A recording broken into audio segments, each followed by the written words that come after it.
Fans, we'd like to welcome you to the campus of Western Washington University. You're inside Carver Arena, and tonight your Vikings play host to the Alaska Anchorage Seawolves.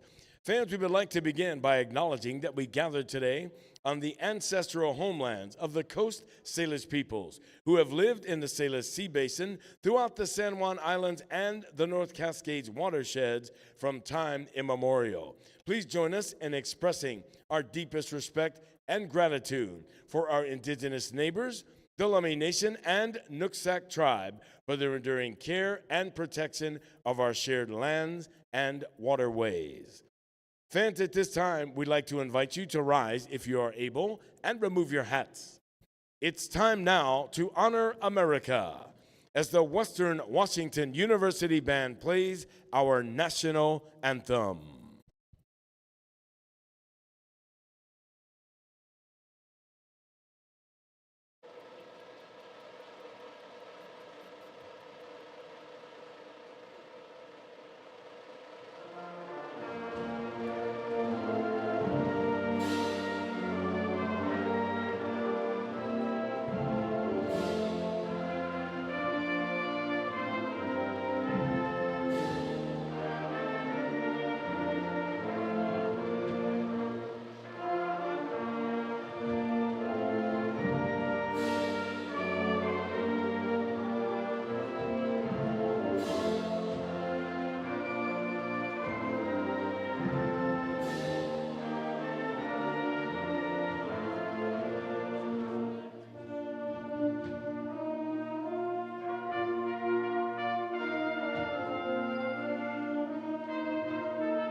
Now let's meet the starting lineups for tonight's contest. First, the visitors from Alaska Anchorage.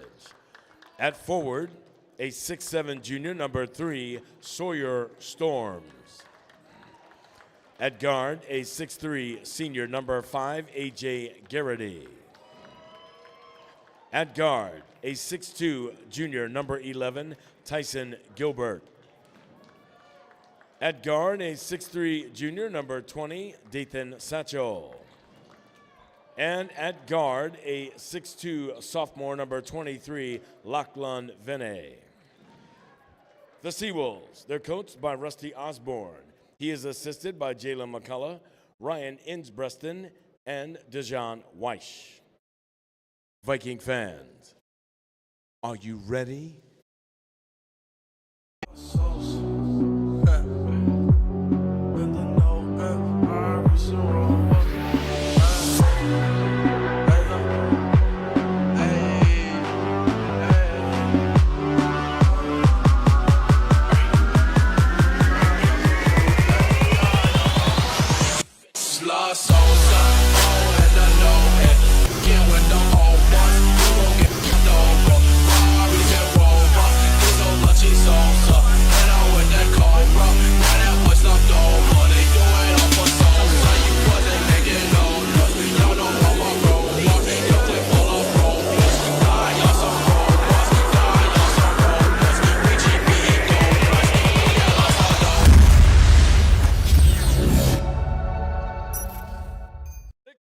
Get on your feet and welcome your Viking starters.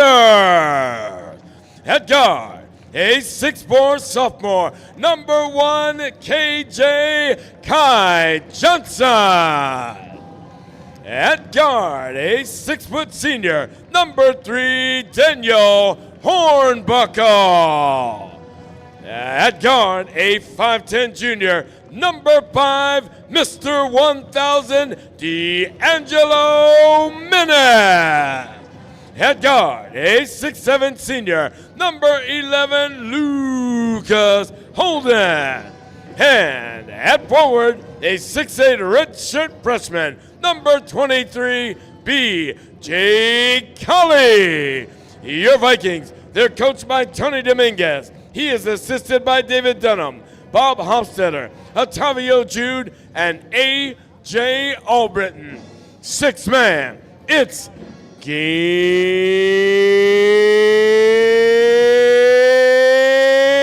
time! Welcome into WECU Court here on the campus of Western Washington for today's GNAC action. Alaska Anchorage and Western Washington. Huge playoff implications for this one. Western Washington currently 6th in the GNAC at 6-8. Alaska Anchorage knocking on the door though, 5-8 in the GNAC, sitting at 7th. Tip-off underway here. I'm Zen Hill, joined alongside Adam Race on color commentary. Vikings win the tip and we're off. Zen, this is going to be a game where the turnover margin is going to be really important. UAA, one of the best turnover forcing teams in the nation, plus 9.5 turnover margin, second most forced turnovers in the nation. And if the Vikings can break down the Seawolves defense, it'll be the key to the victory. Alaska Anchorage gets the first bucket right there. A.J. Garrity puts them on the board, and as you were saying, Alaska Anchorage forcing turnovers, most steals per game in the GNAC. Daniel Hornbuckle answers right there with a little floater from himself. Their last game, they had 14 steals. Alaska Anchorage did against Simon Fraser. Saw Western Washington on Thursday take the victory against Alaska Fairbanks. Looking to sweep the Alaska Tools in this one. Sidestep. Garrity hits the three-point shot. That win last time out against Simon Fraser, 58-51 against bottom of the GNAC. SFU, impressive defensive showing, but 58 points against lowest in the conference. They're going to want to do better than that here in Carver, but it just does show that defensive prowess that they do have. Not a single player in double digits scoring for the Seawolves in that game. Just shows how much they spread out the scoring. Don't have one particular offensive star. Yet they're still 4th in the GNAC for the most scoring out of 10 teams.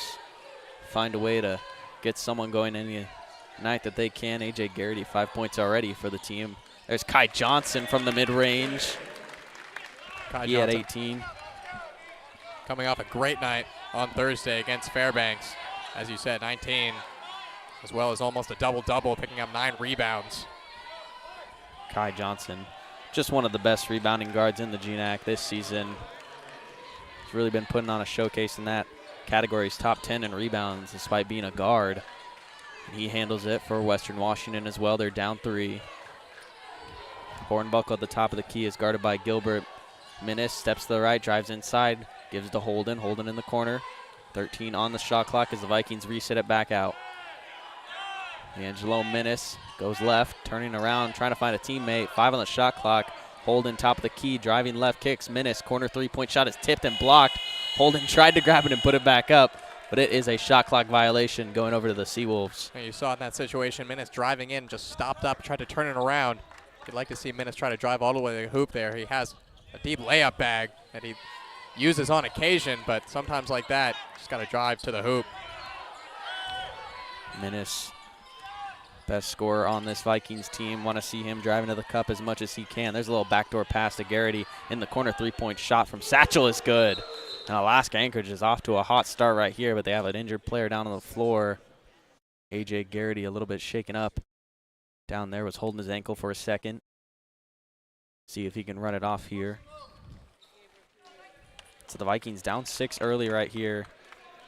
They built a lead against Alaska Fairbanks in their last game. They're 9-2 and entering halftime with a lead. Right now they're down. Plenty of time left for them to build up their offensive rhythm. That one's missed right there by Hornbuckle. Alaska Anchorage is on the break. Vikings, one of the better shooting teams in the GNAC, but just a little bit off to start this one. Oh, B.J. Colley. That's what he does best right there. He had 6 blocks on Thursday, gets 1 already. B.J. Colley almost had a triple-double on Thursday with 6 blocks, 9 rebounds, double-digit points. One of the best shot blockers in Division II as a redshirt freshman, early freshman of the year candidate coming down the stretch. Likely the favorite, we see it in our eyes at least, but you never know on that one, and they're going to get foul down low here. Daniel Hornbuckle with a push. going for the rebound. So Alaska Anchorage keeps possession here. They're up 6. See what they got Hornbuckle on here down low. Little shove in the back there. Extended the arms on him. So Alaska Anchorage an inbound right here. They get one inside, wide open. Player right there was A.J. Garrity, and he gets the basket. It's going to go force a timeout from Tony Dominguez. So that's going to take us into our first break. Vikings down 8 early. We will be right back.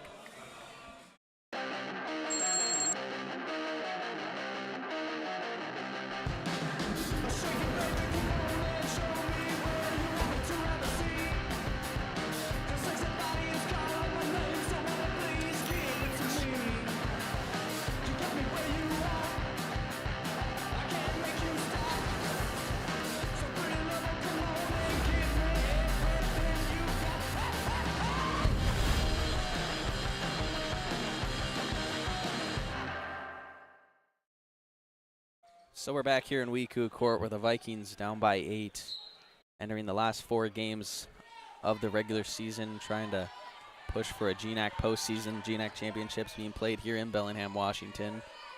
It'll start March 2nd. There's Lucas Holden with a 3-point shot out of the timeout for the Vikings. Going back to what I was saying, Vikings currently fighting for a playoff position. Currently stand at 6th, trailing the nearest 5 and 4, which are Western Oregon and Northwest Nazarene. Western Oregon beat Seattle Pacific today. Seattle Pacific, the 3rd seed in the GNAC. They pulled off the upset there.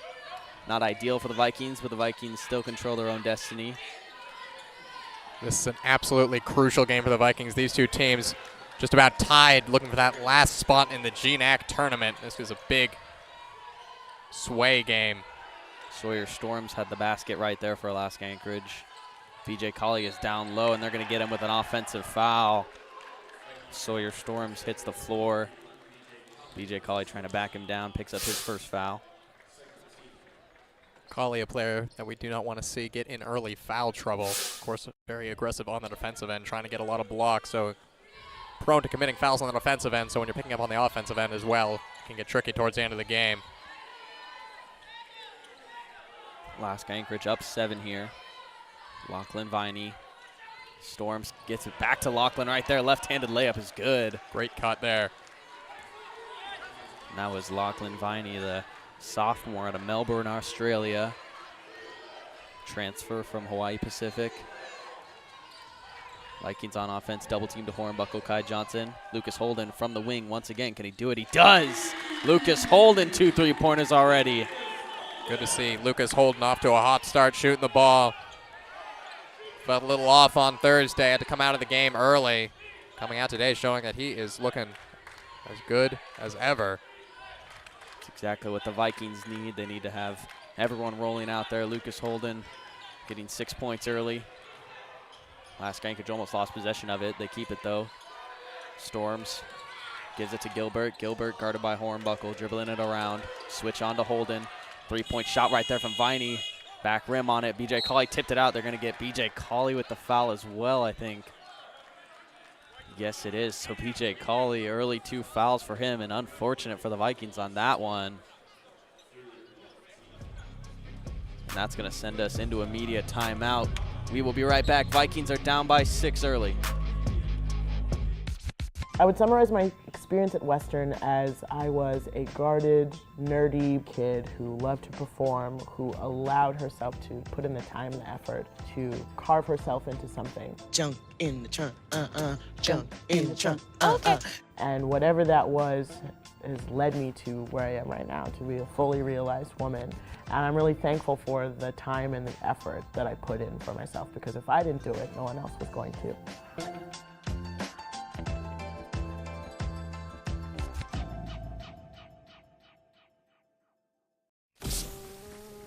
You're getting thirsty, bold, refreshing.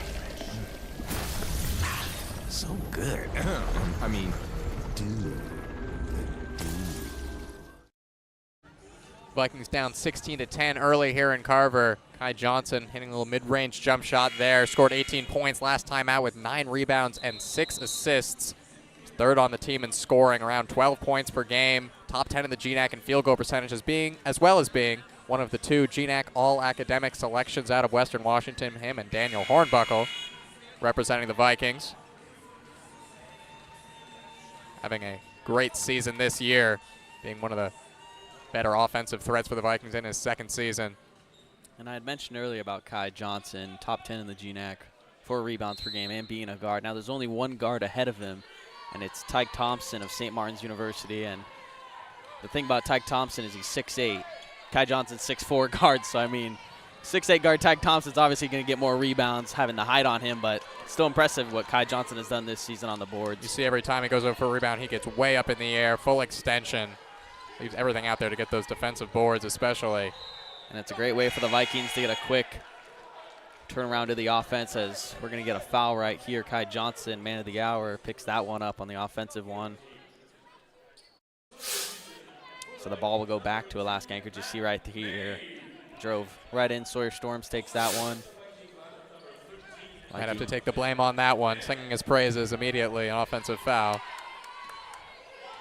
Seawolves handle it back now, up 8. Viney kicks it over to Garrity. Storms handling it. Sawyer Storms transfer from Chaminade. And it seems they're going to get an offensive foul this time on the Seawolves, it seems like. So some back and forth offensive fouls for these 2 teams. Sawyer Storms with an illegal screen. Trying to set it right there on Hornbuckle. Just got him with a hip check. No feet set right there. Good call. So the Vikings will take it back over here. Need to get it going here. Hornbuckle handles it. Has just 2 points tonight. Kai Johnson swinging it far side. Pass was tipped right there. Out of bounds. It'll be Vikings ball. Seawolves in those passing lanes as they do this year. See, in their last game out against Simon Fraser, the team forced 24 turnovers and committed just 10. Head coach Rusty Osborne said that was all about getting into those passing lanes, causing disruption on the defensive end. Trying to do that again early, forced 3 turnovers already. Ball went out of bounds there off the hands of Lucas Holden, but it stays Vikings possession off a Seawolves player. Holden had a shot block, drive it inside, and then lost control of it there. Got it poked loose. Kai Johnson has to get it outside. Lucas Holden, 10 on the shot clock. Kicks over. Matthew Mays for 3. It rolls its way in. Vikings hitting from 3 deep so far. 60% from there. They put in 3. Sawyer Storms for the Seawolves now. Viney gets a screen, drives inside, tried to spin around. He got the ball loose, but he regained it. Good awareness by him to keep possession of that one and put the basket in. Vikings down by 7 with Hornbuckle now. Kicking out Mays. Mays gives it to Lucas Holden, top of the key, 3-point shot, way off and out of bounds. Incoming Jaden Bradley for the Seawolves, as well as Jerron Williams. Vikings with Kai Johnson, Lucas Holden, Matthew Mays, Hornbuckle, and Jonathan Nett out there. They're 5. Notable D'Angelo Minnis on the bench. A rare occasion for the Vikings, playing top 5 minutes per game in the GNAC. He's getting some rest now, though. Seawolves with the ball. 3-point jump shot right there from Gilbert is good. And Alaska Anchorage shooting it well so far. And they've got a double-digit lead now against the Vikings. Both these teams shoot around 36, 37% from 3-point range. Vikings do take a lot more 3-pointers, though. One of the more 3-point heavy teams in Division II. Kai Johnson in the corner. Gets a screen from Ned. He's now double teamed by 2 defenders. Jonathan Ned with a little outside 3-point jump shot is no good. Mays with the rebound, though. Good hustle to tip it out. Gives it to Ned. What a beautiful pass by Matthew Mays. Great eye from Matt Mays. He gets the offensive rebound, finds the cutting Ned, and just a beautiful pass to get the assist for him. Seawolves with it. Viney with the ball, driving left side, inside. Layup is no good, though. Mays with the rebound. Vikings back on offense. Ned now pushing the pace, gives it to Hornbuckle. Hornbuckle pulls up from the mid-range, kicks it out to Lucas Holden. Top of the key, Matthew Mays, 3-point jump shot. It's good! Matthew Mays for the Vikings off the bench, making an impact. Matt Mays And Lucas Holden now with 2 threes each. Matt Mays 2 for 2. Vikings only trail by 5 now. Seawolves with the ball. Tyson Gilbert handling it on the wing, pulls it from 3-point, no good. Kai Johnson with the rebound. Kai Johnson now sprinting down the court for the Vikings, looking for a pass. He finds Ned. Ned goes left, gives it to Mays. Matthew Mays with the ball, lost his dribble, looking for someone, turning around, pass is tipped. Holden in the corner, secures it though, drives inside. Kai Johnson, extra pass. And they're gonna get a block inside, seems like. Think that one, not sure who was it on for there for the Seawolves though, as we go into a break right here. We're gonna keep things here for this one. So I had mentioned earlier about Matthew Mays on the offensive board. Alaska Anchorage, despite being one of the most turnover teams, they're also the weakest team rebounding in the GNAC. And for the Vikings, who are good at grabbing those boards, we've seen it already tonight, making a difference right there on the offensive glass. Alaska Anchorage, the worst defensive rebounding team in the GNAC, actually. And the Vikings, top 3 in that category with their big men down low, as well as their guards able to handle the rock down there, too. Making a difference. We'll see if second chance points can maybe bring the Vikings closer in this game where they lack in the turnover category. Second chance points always been a big point for this team this year, using the rebounding ability of Kai Johnson, BJ Colley. One of the better rebound margins in the GNAC. And as you said, Zen, that turnover margin, the big point of interest for the Seawolves. Early on here, Vikings have turned it over 3 times, Seawolves only once. And the Vikings currently actually losing the rebounding battle. So early on, UAA holding their own on the boards. That's made a difference in this 5-point lead. So coming out of this timeout, Alaska Anchorage down by 5. It'll be Vikings ball, as we thought. Foul was on Jaden Bradley. In the paint down low, a block he had on Lucas Holden it was. He picks up his first foul. Hornbuckle gets the inbound from Johnson. Jonathan Ned thought about a 3, steps in for the mid-range jump shot instead. It's no good, rebounded there by Williams. Jerron Williams now handling it. UAA has gone cold here, haven't scored in almost 2 minutes. Williams inside, kicks corner, 3-point jump shot right there is no good, short on it. Rebounded Matthew Mays. Mays handles it as well, bringing it down the court for the Vikings. Kai Johnson in the corner, he tries a 3-point shot. It's no good as well, Sawyer Storms rebounds it. Lachlan Viney will dribble it up here for Alaska Anchorage. Leads the team in scoring so far, 8 points. Top of the key, Williams. Back to Viney now. Setting up a screen here. Gilbert steps in from the elbow. His jump shot is good. Tyson Gilbert now with 5. Gilbert, the transfer from Colorado State University, Pueblo. First full year for UAA. Had an Achilles injury last season that sidelined him. And Jonathan Ned's 3-point jump shot is way short on that one as it goes out of bounds. Darius Gary and D'Angelo Minnis come in for the Vikings as Hornbuckle and Kai Johnson will sit down. Good to see Darius Gary in the game, as you and me were discussing before the game's end. Gary's been such a great impact player off the bench this season. One of the best 3-point shooters in the GNAC, leads the GNAC in 3-point percentage, shooting over 50% from beyond the arc. We saw last night that he can also drive to the cup. Highlight reel dunk he had yesterday, setting the tone against Fairbanks. Darius Gary, a junior on this team, coming off the bench as there's going to be an offensive foul, so the Vikings get the ball. Jaden Bradley picks up that one. Nick Velp comes in for the Vikings, and A.J. Garrity comes back in for the Seawolves. And go back to what we were saying, Darius Gary coming off the bench this season, likely going to see him maybe get some more minutes next season as the 2 seniors, Hornbuckle and Lucas Holden, are getting ready to graduate here, finish up their last season as a Viking. So going to be next man up here. Darius Gary certainly in line. Matthew Mays, some good future here for the Vikings. There's a good layup right there from Caleb Larson. And right there, Alaska Anchorage doing what they need to do, is taking advantage of that turnover quickly. getting those points. They're going to create a lot of turnovers, see if they can get the quick points off of them. Vikings trail by 9. Mays gives it to Minnis now. Minnis jab step, takes the screen. He's got a double team on him now. Nick Velp calling for the ball inside. They get it to him. Down low, trying to work it. Double team on him. Pass is tipped right there. Taken. Jerron Williams on the break now. Tyson Gilbert Euro step through and right-handed finish. Silky smooth move in transition to put Alaska Anchorage up by 11 now. 2 in a row there, working off the turnover, quickly getting the points in transition. You saw Velp was open there. Ball came to a little bit late though. Once it got to them, he was smothered in defense.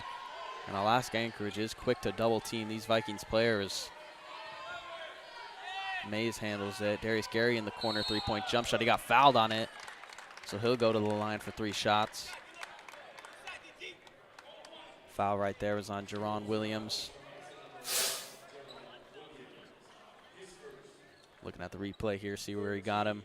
Darius Gary got him on the arm. So he'll take 3 free throws right here, potentially trying to put himself on the board for the first time this game.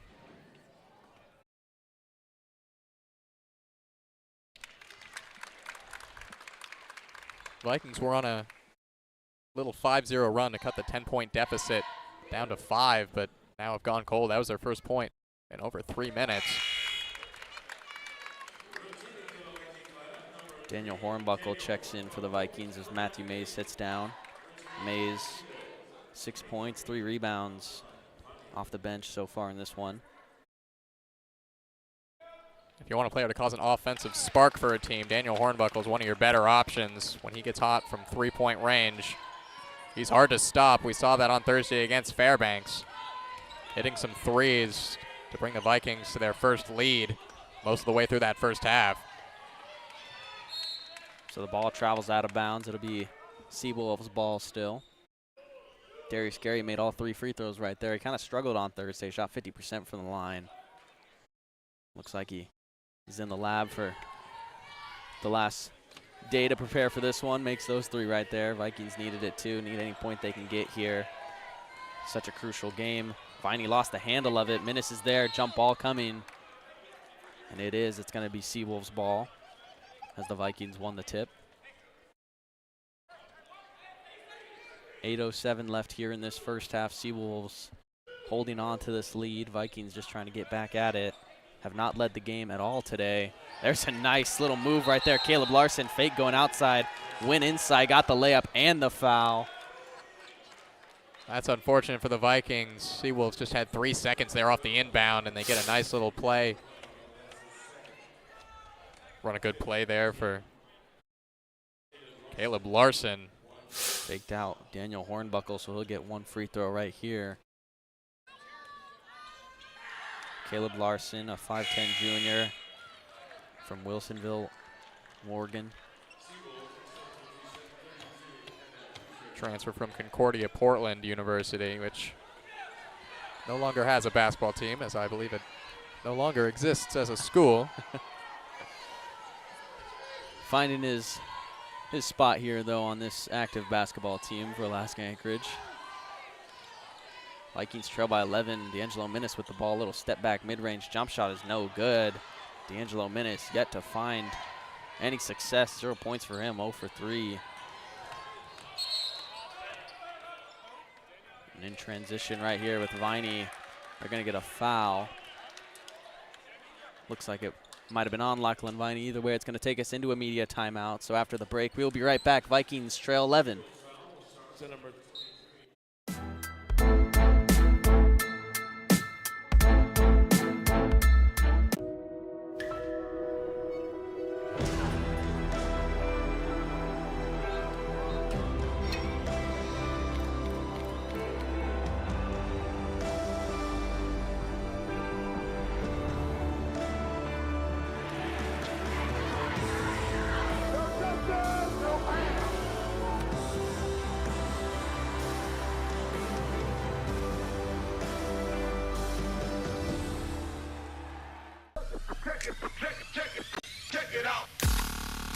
Introducing the new and improved taste of Pepsi Zero Sugar.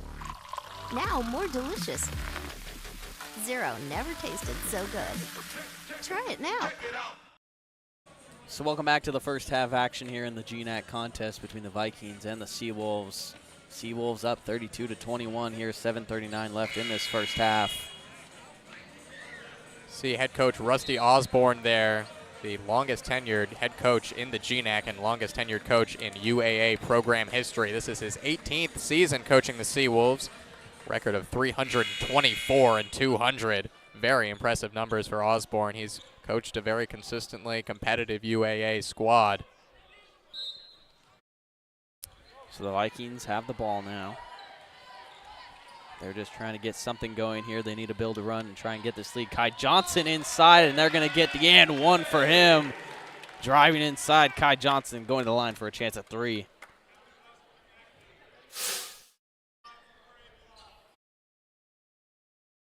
Kai Johnson excels at this. He's a good shooter, but also just driving to the cup, has such good height on his jump there, just getting up there, drawing the and one.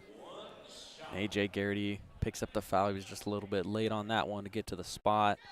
Garrity's first of the game so far. Alaska Anchorage, 6 team fouls so far, 1 out of the bonus. Kai Johnson now his first free throw of the game. Misses it right there. Rebound secured by Hoosier. And Lachlan Viney will dribble it down for Alaska Anchorage. Still up by 9 here. Hoosier with the ball at the top of the key. Trying to get someone open here as they work it around. Caleb Larson will take a 3-point jump shot. It's short on it. Ball was deflected out of bounds. It's going to go to the Vikings. This might be the most air balls we've seen in the first half of a game this year. The Carver Gym, I believe that is number 3. 2 from the Vikings, 1 from the Seawolves. See if these teams can try and find the iron a few times on their misses at least, but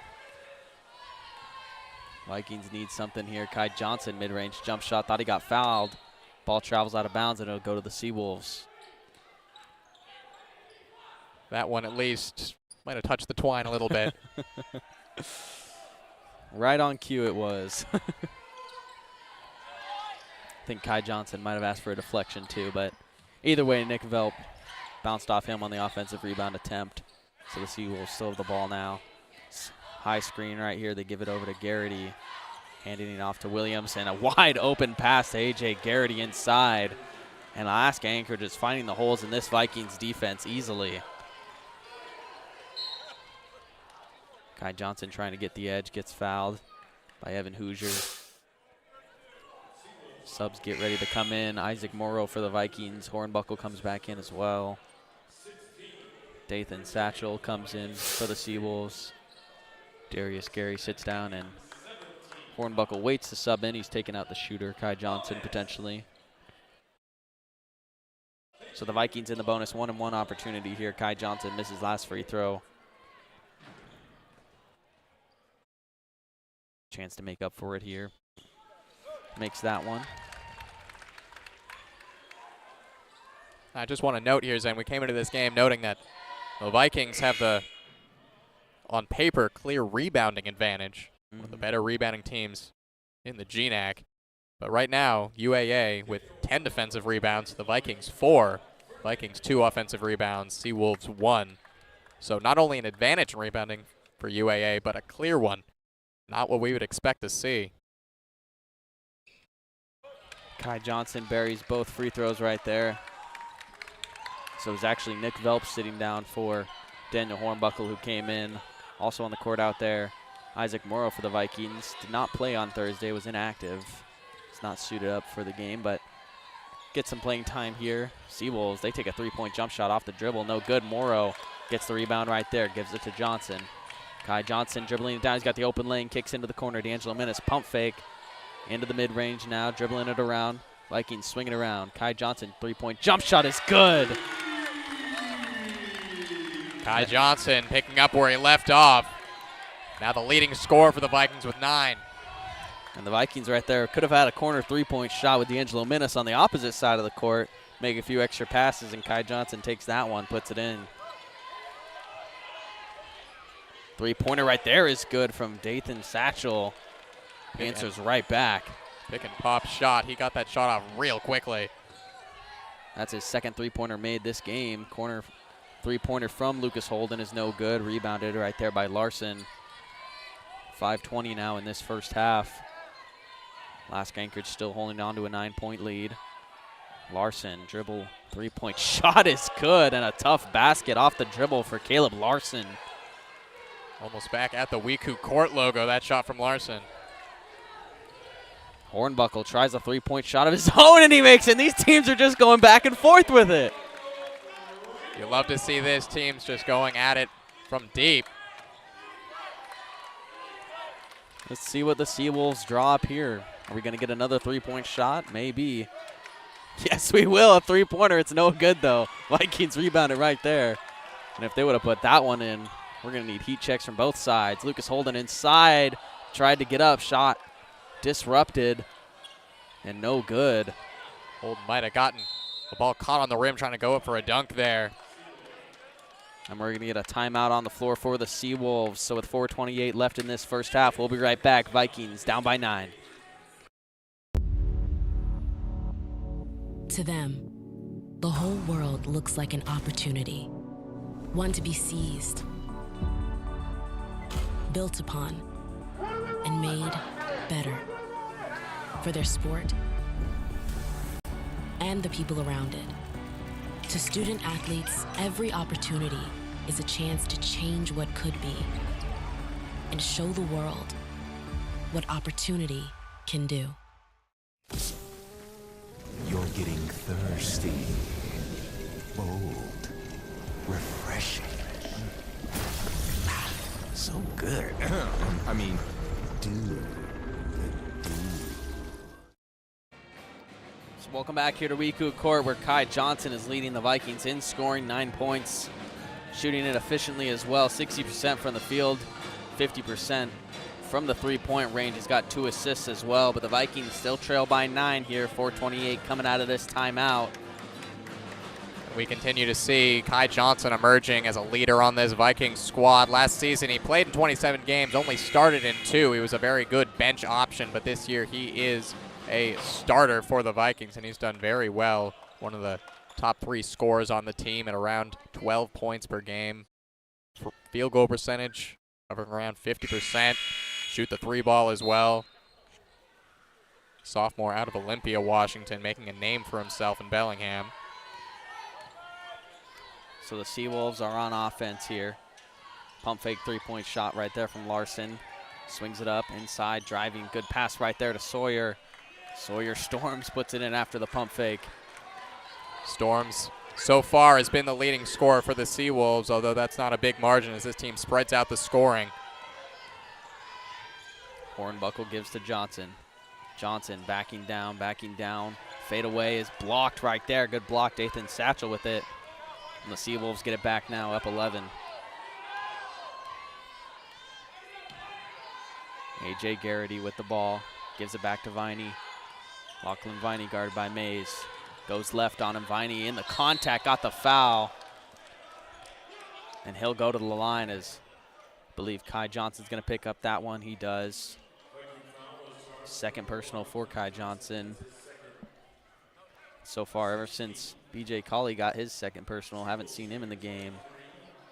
That's unfortunate. The Vikings, 2 fouls on Johnson, 2 on Colley, and 2 on Hornbuckle. 3 players you do not want to be in foul trouble, especially when the clock is ticking down in the second half. Those are the players you want on the court. So Jonathan Nett is going to check in here for the Vikings, taking out Kai. First free throw goes in for Lachlan Viney. Hornbuckle still on the floor with his 2 personals. Second free throw here from Viney is good. And Jerron Williams will take out the shooter. Vikings down 13, 3:39 left in this first half. Looking to get something to bring it closer than a 13-point game here entering halftime. Don't want to have a large deficit. Going into the break, they had that large deficit against Montana State Billings where they were able to outscore Montana State in the second half, but it wasn't enough due to the lead that Billings had already built after the first half. That one goes out of bounds, so the Vikings turn it over. 6th turnover for the Vikings. And this Vikings team is in need of an energizer here. Defensive stop and a quick bucket maybe. Jerron Williams driving inside. Corner right there, but he comes back out. Larson, no dribble for him. He'll give it to Storms. Storms sets the screen. Long three-point jump shot from Caleb Larson, and he makes it. Second time we've seen Larson pull up from long range, this side from the other side of the floor. Impressive range on display from Larson. And they now lead by 16. Under 3 minutes to go now. Double team on Hornbuckle. Other side of the court to Minnis. Minnis gives to Mays. Mays fell on the ground. Ball is loose. He's fighting for it. No jump ball just yet, and there it is, but it's going to be Vikings ball either way.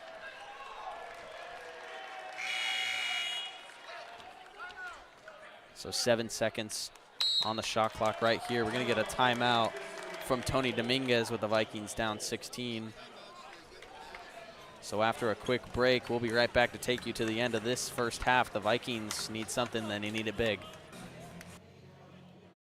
When I learned about the Sustainability, Equity, and Justice Fund, it was this large sum of money for students to make Western a more sustainable campus. I was in the rec center just kind of thinking about this. People are working out super tough, and all this kinetic energy is wasted. I found out that there were products there on the market that would generate energy for Wade King Rec Center, and just wrote the application for the grant. It's not about generating electricity in order to feed electrons back into the grid. It's really about educating students. Making that bridge between theory and practice is really key to what we do at Western.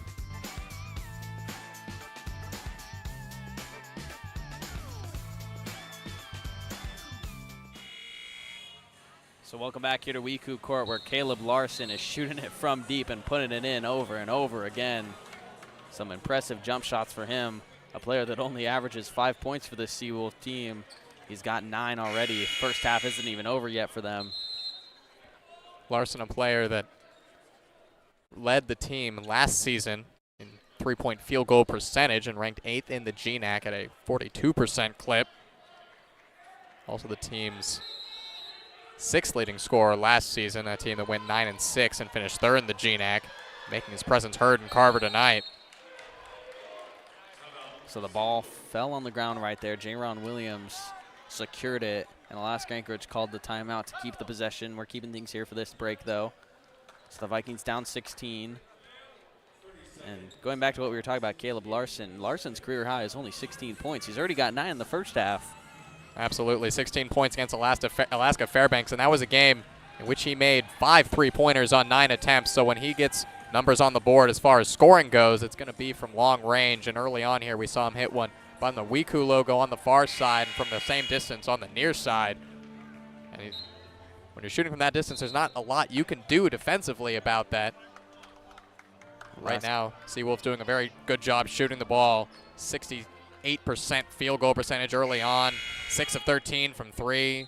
The Vikings getting in some turnover trouble, losing the rebounding battle. It's just not working out right now for the Vikings. Something the Vikings did on Thursday that helped them win that game against Fairbanks. They moved the ball extremely well, played as a team, and tonight just not the case. We're not seeing that same offense. Seawolves, though, 15 assists in this first half. Vikings barely average 15 assists in a game per usual. So the Seawolves playing that team ball that we assumed they were going to, making them such a good team despite not having any stars, as we mentioned. That three-point jump shot from Larson almost banked in, but it was no good for him. Darius Gary now for the Vikings. We're under 2 minutes now with Hornbuckle. He pulls up for the mid-range, and he does. Buries it. Daniel Hornbuckle right there. Hornbuckle loves that little pull-up shot. Give him a little bit of space for mid-range, and he will drain those. Garrity finds Larson. Larson pump fake. Morrow off his feet. Nothing with it, though. Williams resets now. 15 on the shot clock for the Seawolves. Screen set and the switch. Garrity with the ball. Williams, the two guards swinging it around. They try to get it inside to Storms. Tipped loose, though. Williams handles it on Ned. Mid-range jump shot. No good. Rebounded by Hornbuckle. Hornbuckle now turning and running for the Vikings. Little crossover move left side. He got the foul. It's going to be on the floor. So Caleb Larson picks up the personal foul on that one, his first. Vikings in the bonus, so Hornbuckle will go to the line. Hornbuckle tonight, 7 points, second in scoring for the Vikings so far, coming off a 19-point game against Alaska Fairbanks where he led the team in scoring, and he caught fire from deep. Most of the way through the first half, started pulling up from long range and just hitting every shot. And you see when Daniel Hornbuckle runs up the floor and he knows he's going to shoot, you might know exactly what he's going to do, but you're not going to be able to stop it. When he gets into that zone, almost impossible to guard. He is like a microwave. He gets quick and hot. Hot and quick. Hot, very quick. Good try, Zen. Yeah, it was close enough. I was trying to give something right there.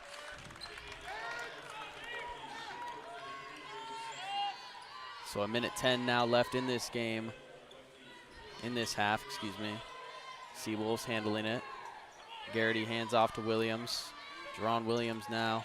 Alaska Anchorage holding on to a 12-point lead. Vikings at a 12-point lead going into halftime on Thursday. 3-point jump shot right there. A.J. Garrity back rim on it. Hornbuckle grabs it under a minute now. Dribbling it out quickly here for the Vikings. Gets it into the corner. 3-point jump shot right there. Too long. Darius Gary, good rebound, and he gets fouled. And he will go to the line. Darius Gary with a nice hustle play for the Vikings. Surprised to see Garrity take that shot on the other end. That's his first miss of the game. He's leading all players with 11 points, but just seemed like an unnecessary shot from distance. And the Vikings looking to capitalize and take a couple points back here with under a minute remaining. Darius Gary, 3 points in the game, all from free throws. Finds himself going to the line once again. Lachlan Viney comes in for the Seawolves to close out this half. Jerron Williams sits down.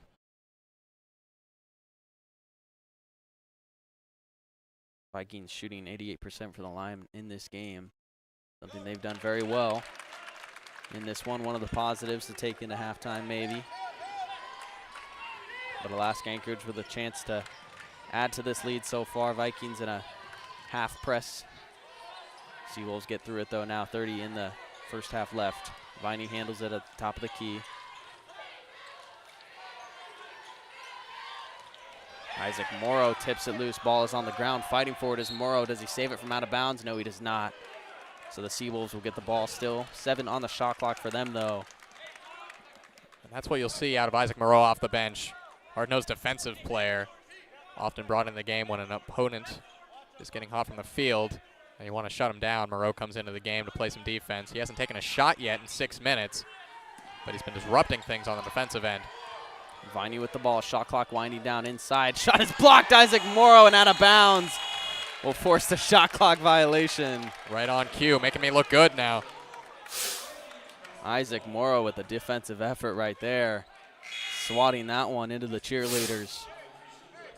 So the Vikings with the ball, 12 seconds now in this first half. Chance to cut it into single digits. Seawolves will press the inbounds. Ned gives the pass to Mays. Mays dribbles it up the court for the Vikings. Matthew Mays gives a pass up to Jonathan Ned. And that was almost a scary one right there. Jonathan Ned was streaking towards the basket for a second. It looked like a lob, but Jonathan Ned tried to save it from going out of bounds instead, but he touched down before he passed it out. So Seawolves get the ball up 10 now here. Shot clock waning down, lost control of it. Jonathan Ned gets it. He'll chuck a full court shot from half, and oh, he almost did it. Oh my goodness. Just barely missed it. So the Vikings will go into halftime down by 10, 47-37, in what is maybe a must-win game if they want to go to the GNAC championships. We will see what they have in store for the second half, and we'll be right back.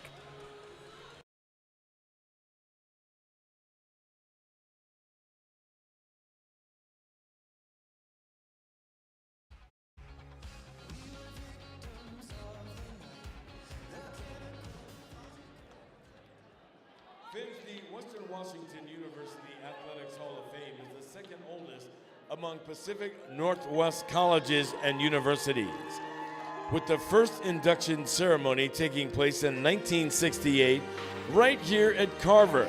Well, earlier today, the class of 2023 was inducted, and they are with us this evening.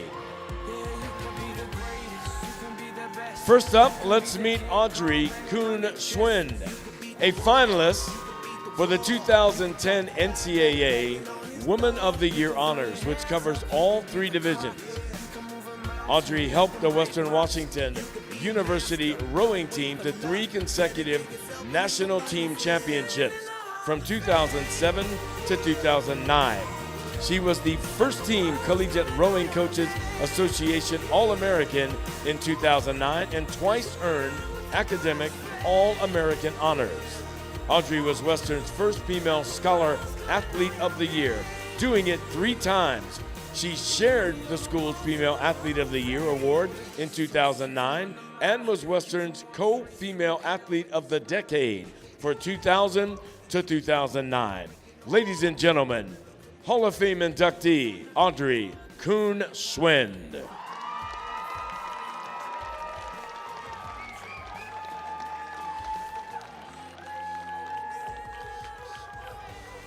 Up next, Monica Gruszewski. Monica was the first Western woman to win multiple individual NCAA Division II national championships, doing so in the javelin as a track and field athlete. Monica first won a national title as a freshman in 2007, then was the national runner-up in 2008, and after attending the Philipps University of Marburg in Germany, she came back to Western to win a second national title in 2011.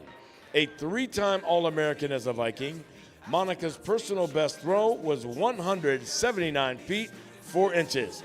She was also a 2-time academic All-American. Hall of Fame inductee, Monica Gruszewski.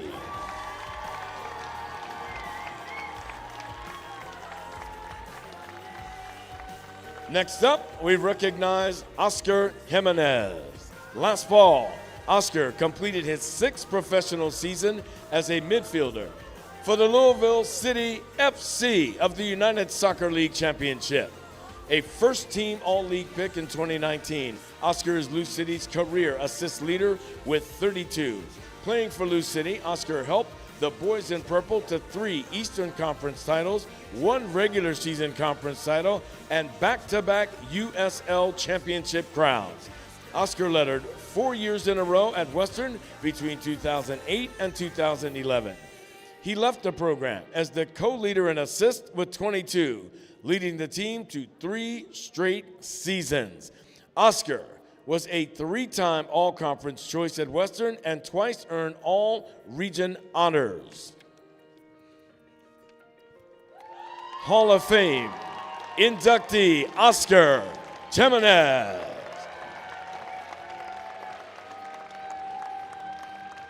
Next up, the legendary one, Mr. Paul Madison. Paul has been a part of Western Athletics for over half a century, handling the sports information duties for 48 years. And since the fall of 2015, he has volunteered as the school's athletics historian. Paul was inducted into the National Collegiate Sports Communicators Hall of Fame in 2011. He received the College Sports Communicators Lifetime Achievement Award in 2016. Western's Linda Goodrich Legacy Award in 2015, and the Western's Presidential Exceptional Effort Award in 2010. Hall of Fame inductee, Paul Madison.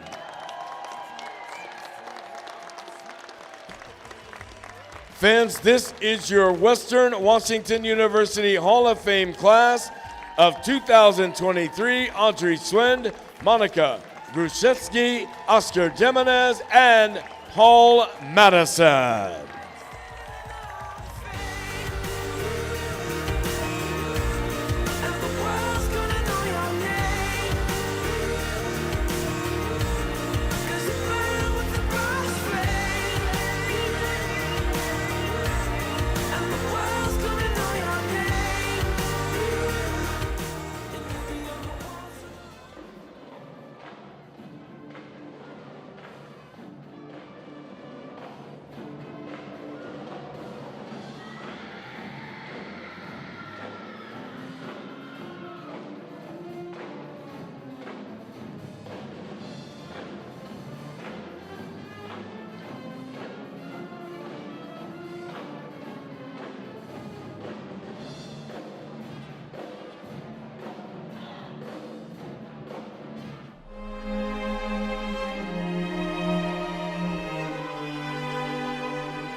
heading on to the Elite Eight. As soon as I got here, I knew that I was going to love it.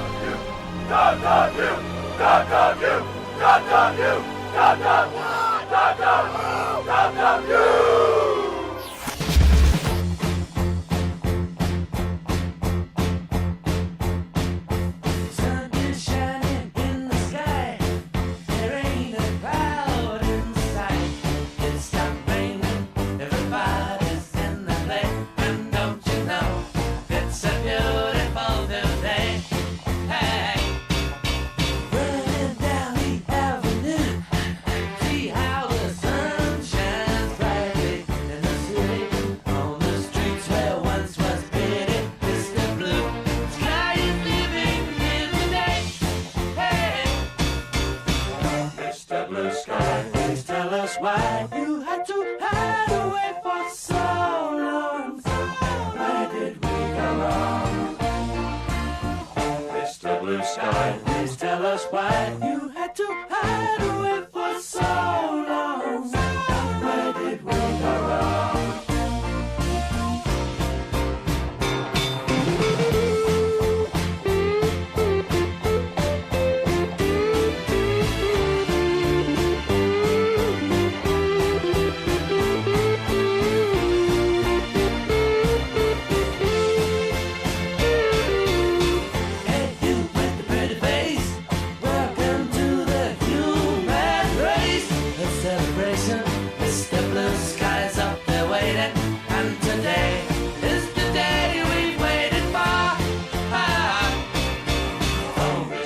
Sky, please tell us why you had to hide away for so long.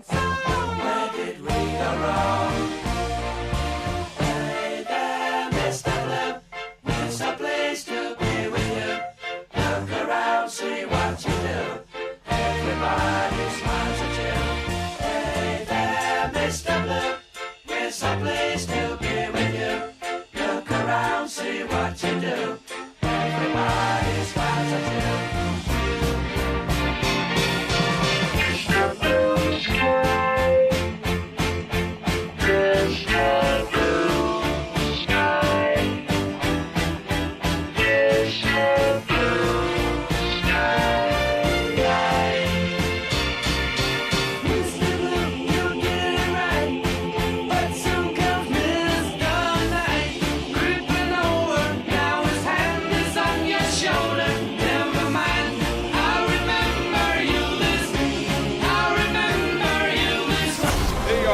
The Vikings from Western Washington University.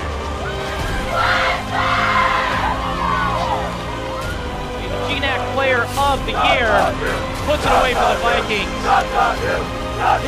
The triple, are you kidding me?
So welcome back here to WECU Court for some GNAC action here on Vikings TV, home of the Western Washington University Vikings. Second half coming up next.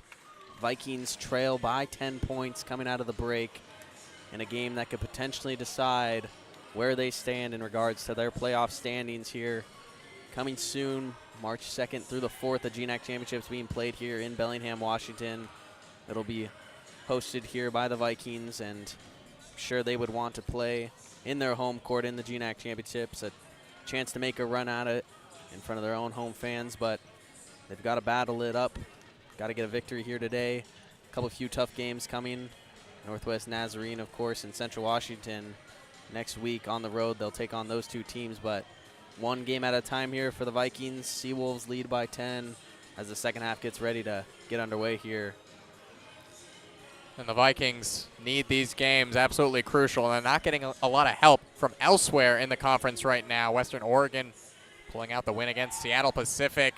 Alaska Anchorage were able to pick up a win on Thursday. So the Vikings, they do control their own destiny, but these are the games they need to win. And as you look at the stats right here, just hasn't been there in the ways you'd expect it to for the Vikings as they're losing that rebound battle. Vikings, a very good rebounding team, one of the best in the GNAC. UAA, meanwhile, not one of the best in the GNAC at rebounding. We see winning that rebound battle 14-12, and as we could expect, UAA leading those steals numbers. They're forcing more turnovers. Vikings have a negative turnover ratio this season. UAA, on the other hand, top 2 turnover ratio in the nation at plus 9.5.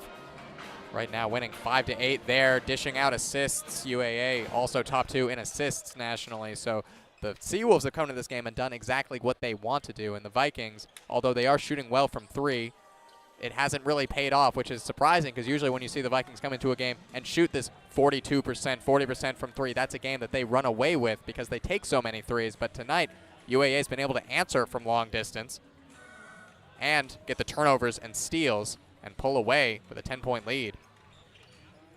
Leading the way for the Seawolves so far in this game, A.J. Garrity with 11 points, shooting 5 for 6 as well.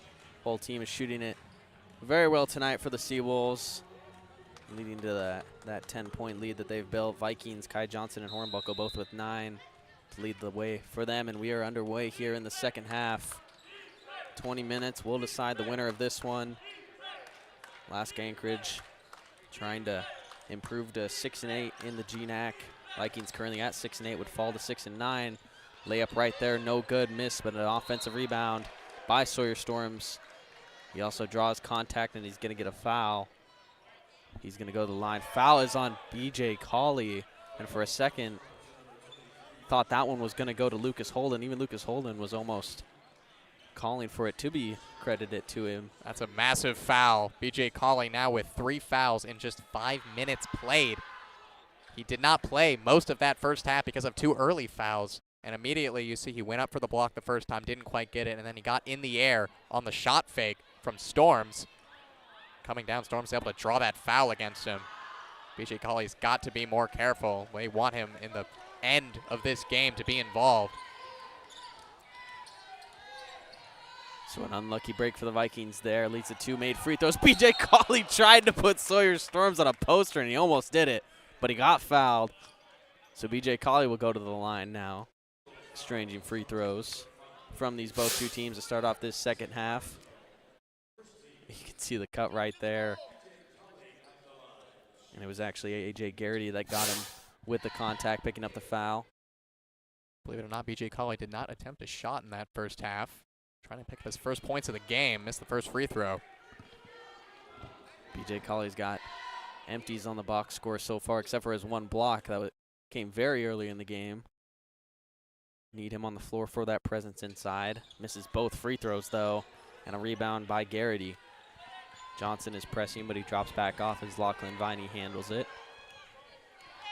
Vikings are yet to see one particular star rise from the bunch and lead this team, and that's something they've struggled with, is working across the roster instead of relying on one great performance. Seawolves working it around, 8 on the shot clock now. Gilbert with the ball. Gets past Hornbuckle inside as Johnson standing right there. Good defense, rebounded by BJ Cawley. Hornbuckle now gives it to KJ. KJ drives inside, open lane for him, drives inside, and they're gonna get an offensive foul on Kai Johnson. And an unlucky break for the Vikings in transition to instead of having the and one, an offensive foul. We'll see the replay right here with Kai Johnson, open lane. And Garrity did get to the spot there, outside of that circle as well. That's another massive call. Johnson now with 3 fouls to his name. Such a huge swing between and one. Chance to cut down the lead to 9. And instead, lead still at 12. And Kai Johnson, one of the best offensive threats on this team, now with 3 fouls early in the second half. We saw the Vikings bench have 2 really quick emotions back-to-back on that one. There's a corner 3 from Dathan Satchel. He's been lighting it up as much as his team has as well. Satchel, 3 3-pointers made, 9 points. That's all he's got. He's been great so far. D'Angelo Minnis will try a corner 3-point shot, and he makes it. So D'Angelo Minnis finally gets on the board. His first points of the game went scoreless in the first half. And for this team's leading scorer, a 14-point per game player, had 20 points per game last week and had a good outing on Thursday as well. Started off slow today, but finds the corner, puts in a 3-pointer for him. Minnis had 21 in the win against SPU, 20 against Montana State Billings in a loss on the road. Sawyer Storm's little pick and pop 3-point jump shot is good to answer right back to the Vikings. And that's the story of the game so far. Whatever the Vikings can do well, we can do it better. Alaska Anchorage putting up numbers tonight, and they're not cooling off.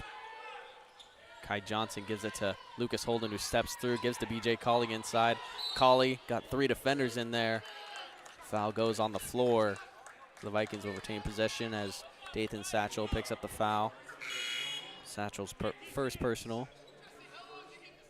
Isaac Morrow comes into the game as BJ Colley will sit down. An interesting note here, UAA has 11 fouls in the game, but they've spread it out so much. Vikings have 8 fouls, but it's on only 3 players, Johnson, Colley, and Hornbuckle. 3 players that you definitely do not want to be getting in foul trouble. So although the Seawolves have been fouling more often, they might not have as much foul trouble towards the end of the game.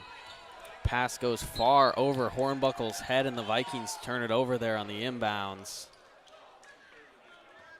Not what you want, not the play you drew up to have on an inbounds pass, so Alaska Anchorage gets the ball. Vikings now with 10 turnovers, Seawolves with 5. Lachlan Viney with the ball. We're going to get a stop here, likely reset the shot clock, it seems like, for the fresh possession of the Seawolves. Should be at 30 for them, unless something else is being discussed here. And they're going to leave it as it is, seems like, after a discussion. So the Seawolves have the ball now. Lachlan Viney handling it. Gives it to Satchel. Satchel drives inside on Johnson. Offensive foul. Kai Johnson drawing Satchel's drive and takes the contact, hits the deck, and picks up the offensive foul, turning it over right back to the Vikings. Vikings were trailing at the half a week ago against Montana State University Billings, but got hot from the field. Went on an 11 of 12 run from field goal range. Daniel Hornbuckle pulled up from the mid-range, got hit on the shoulder on the jump shot. Gets the foul, and that's another foul on Satchel. So we just mentioned no players in certain foul trouble for the Seawolves. Satchel, 3 quick fouls in this first half, or second half, excuse me, already. He's got 3. Hornbuckle to the line. Vikings were shooting 90% from the line going into halftime. 2 missed free throws from BJ Colley. Chucks him down to 75, but Daniel Hornbuckle, one of the best free throw shooting players in the GNAC and for this team. He's shooting 83.9% from the line. He made the first one. So Lucas Holden came out for the Vikings. Darius Gary in. Hornbuckle, Morrow, Kai Johnson, D'Angelo Minnis all out there. Seawolves have Lachlan Viney, AJ Garrity, Sawyer Storms in the corner right there as Tyson Gilbert, who puts in the corner 3-point jump shot. Alaska Anchorage up by 16 now. Vikings started to press there and left way too much space on the other end once that press was broken for Gilbert. D'Angelo Minnis gives to Kai Johnson. He tries a 3-point jump shot. It's no good. Gary and Morrow are there. We're going to get a foul, and it's going to go on the Vikings. Darius Gary picks up that one, trying to get the rebound. Darius Gary with the shove and going back to that nice outlet pass right there from Sawyer Storms, perfectly into the corner for Tyson Gilbert to bury the three-point jump shot. Alaska Anchorage went into halftime not having scored in 3 minutes already in this second half. They've taken 4 3-pointers and made 3 of them. And they're now up to their largest lead of the game, 16, with a chance to add on to it here as well with Lachlan Viney. He steps back from three-point. No good. Kai Johnson rebounds it, swings it to the other side to D'Angelo Minnis. Minnis now, crossover move, spins around, back out to KJ. Johnson waving him off. Vikings reset, 20 on the shot clock still for them.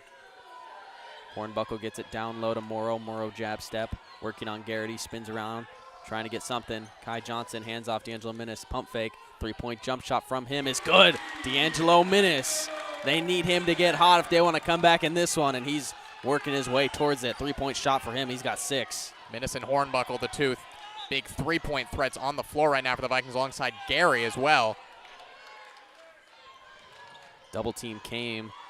They got the cutter inside. Sawyer Storms was inside on that one. He gets the layup and makes it. The Vikings went to double team. The ball handler left a cutting Sawyer Storms wide open for the easy basket. They're going to get Jerron Williams right here with the foul, and that's going to take us into our first media timeout of the second half. Vikings down 15.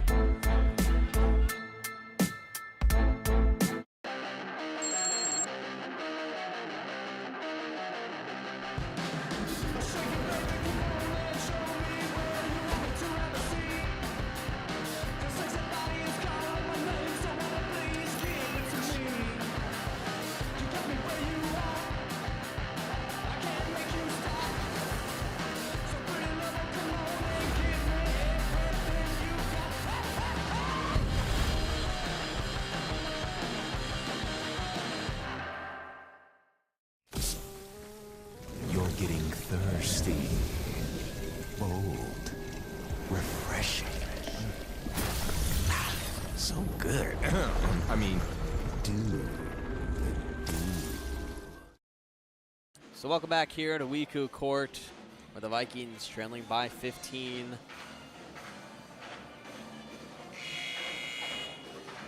15:36 still left in this second half. Plenty of time for the Vikings to mount a comeback. And it's not like the Vikings have necessarily been playing all too awful, but Alaska Anchorage has just been on fire tonight, still shooting 59% in this game so far. They've already made 9 3-pointers as well. The Vikings have made 8 though as well, so these two teams having a shootout, some of the best shooting teams in the GNAC. You expect it in this matchup. We'll see if the Vikings can try and battle back though here as they're on offense. D'Angelo Minnis in the corner for a 3-point jump shot. No good, just short on it. They got the look that they wanted there for Minnis in the corner. Just couldn't connect on his 3rd straight. Jerron Williams guarded by D'Angelo Minnis. Garrity hands off to Viney. Lachlan Viney now drawing it up for the Seawolves. Little give and go right there. Stripped loose by Morrow, but Morrow got tripped by Viney, who was on the ground, so they're going to get Lachlan Viney with the foul, and the Vikings will get possession of the ball. That'll be Alaska Anchorage's 5th team foul. Six, excuse me.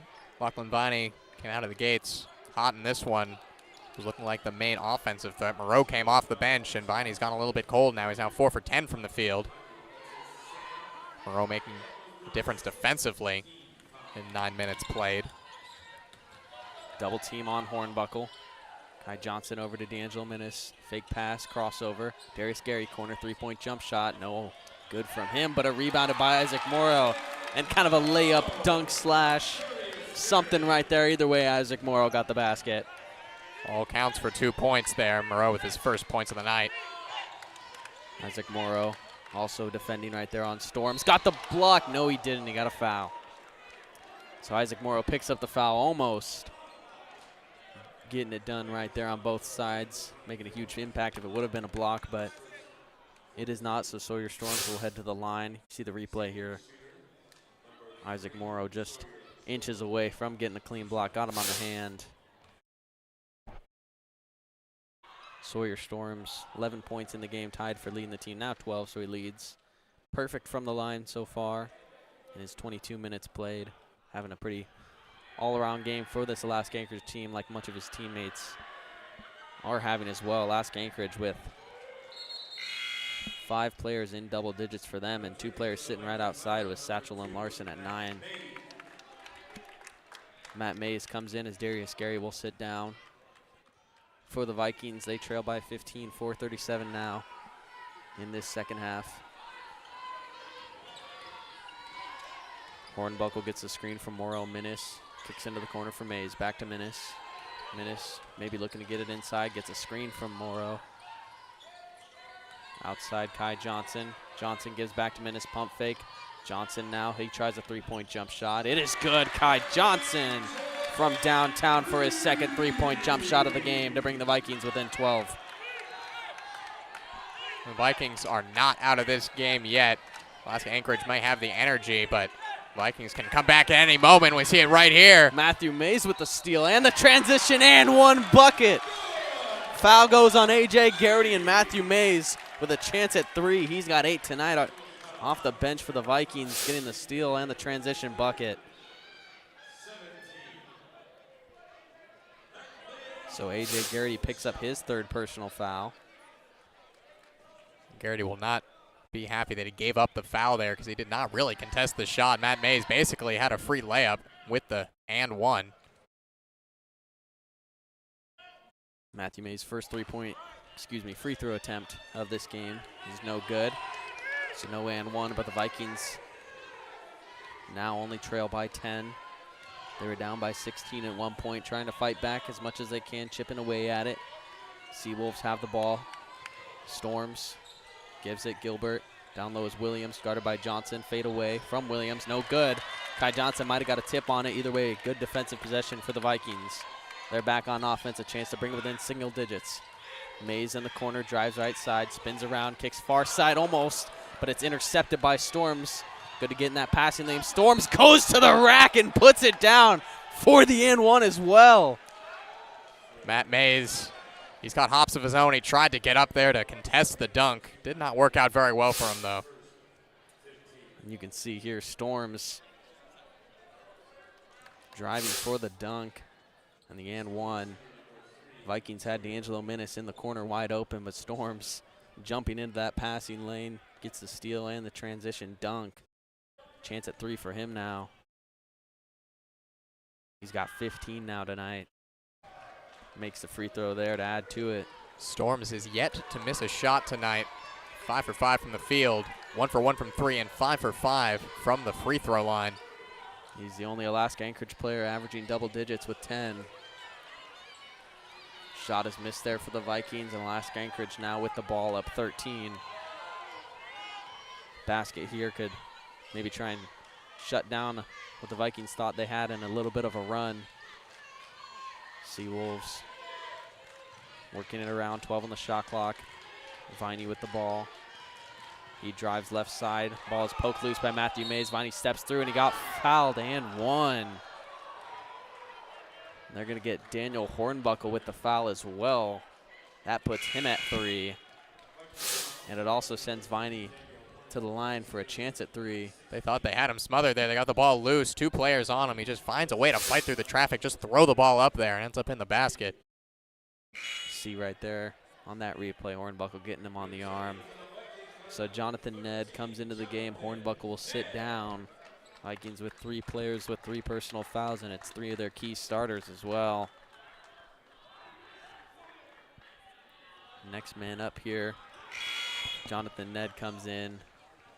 Matthew Mays, has had a good game so far, coming off the bench. Isaac Morrow playing a lot more minutes in this game due to B.J. Colley in early foul trouble. He's seen the floor.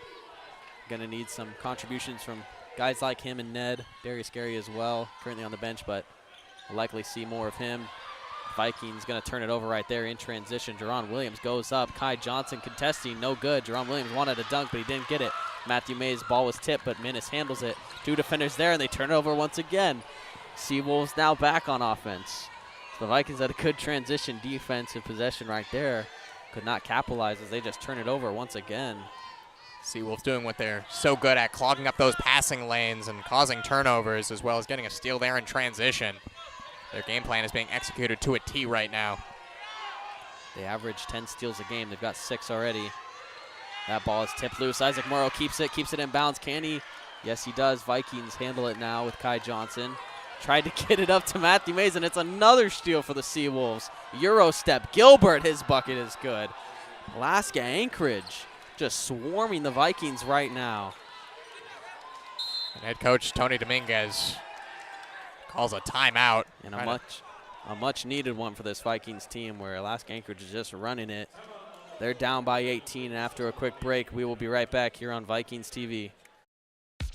I would summarize my experience at Western as I was a guarded, nerdy kid who loved to perform, who allowed herself to put in the time and effort to carve herself into something. Junk in the trunk, junk in the trunk, And whatever that was has led me to where I am right now, to be a fully realized woman. And I'm really thankful for the time and the effort that I put in for myself, because if I didn't do it, no one else was going to.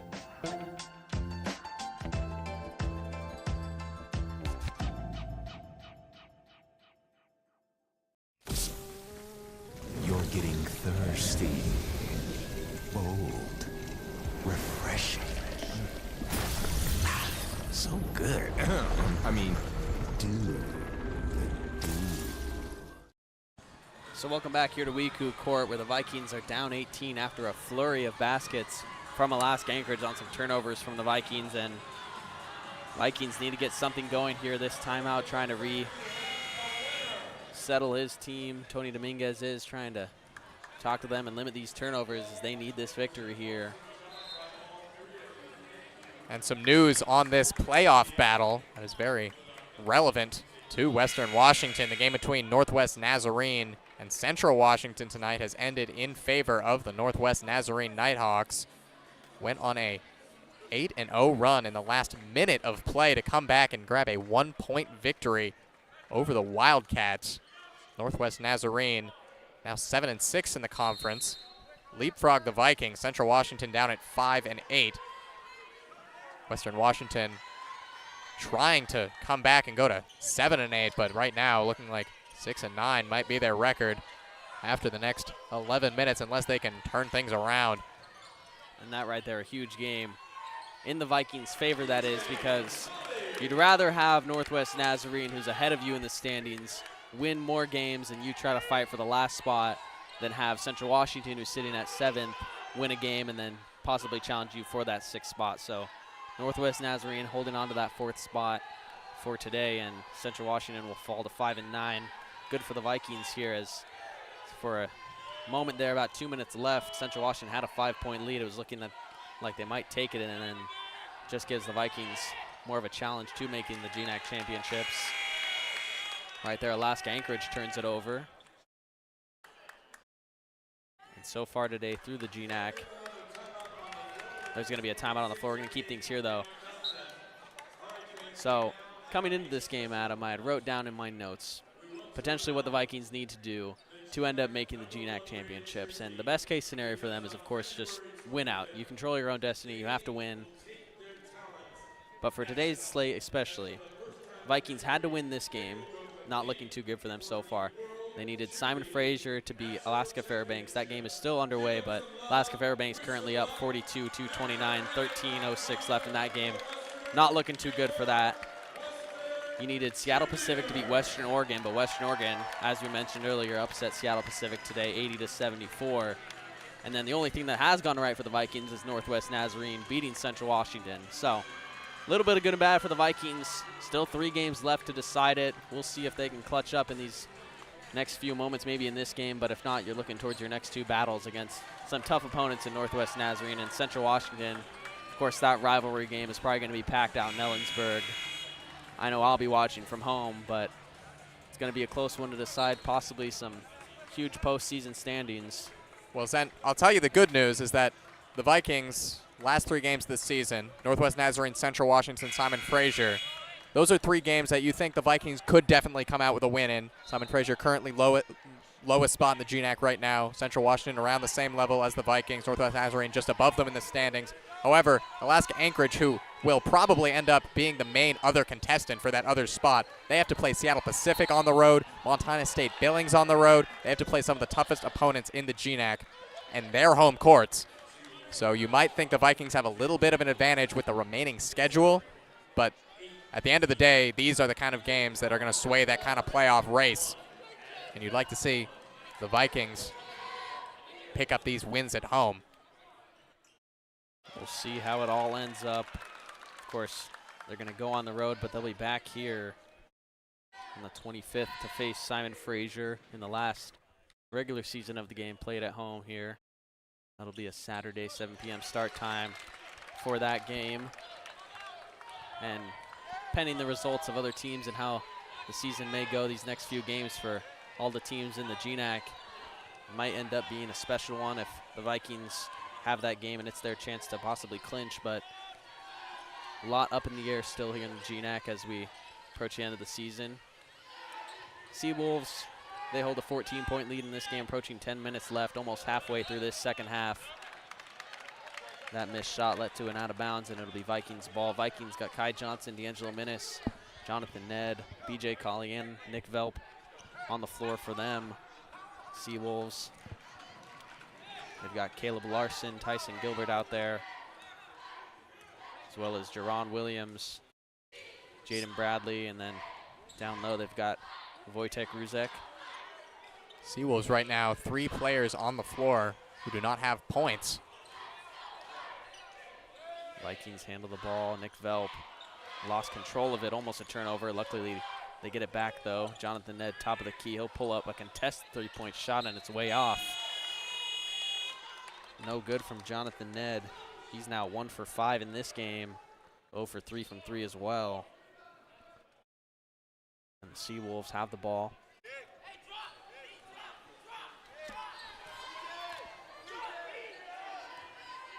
Seawolves dribbling up here. Vikings in kind of a what seems to be a 2-3 zone where they're pushing those 2 front guards into a high press. Nothing too aggressive on that, though. Seawolves trying to work it around here. 10 on the shot clock for them. Mid-range jump shot. Tyson Gilbert makes that one. Tyson Gilbert has been on fire, especially from the mid-range and putting in a few threes as well. He's got 14 points on 6 for 9 shooting. D'Angelo Minnis for the Vikings gives Nick Velp. And they're going to get a foul down low, it looks like, on Caleb Larson. And in the bonus for the Vikings, so BJ Colley heads to the line for a 1-and-1. You can see Caleb Larson hooking the arm on Colley as Colley had the mismatch, trying to get inside positioning for maybe a lob inside for him to get an easy bucket. He makes the first free throw. Daniel Hornbuckle will come in as Nick Velp sits down.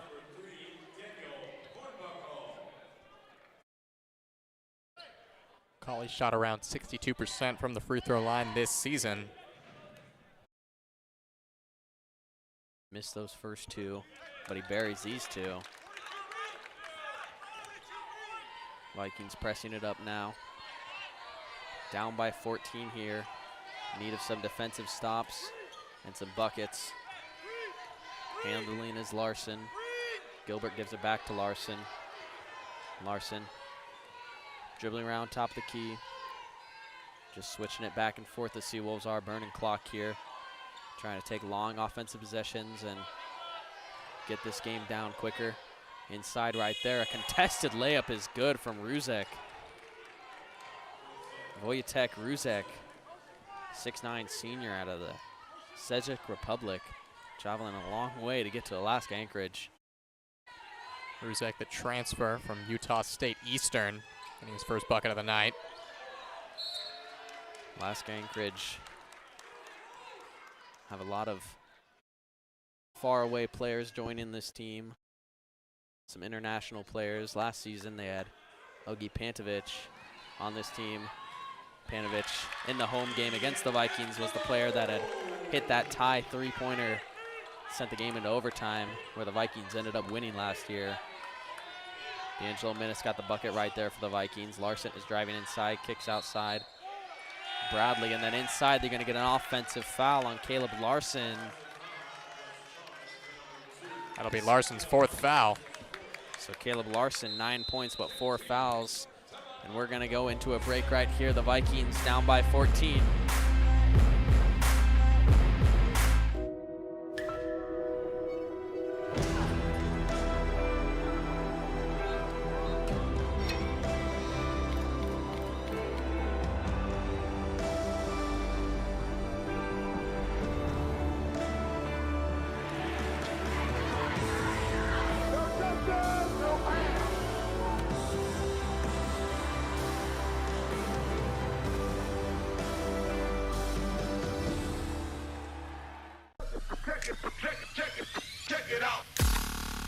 Introducing the new and improved taste of Pepsi Zero Sugar.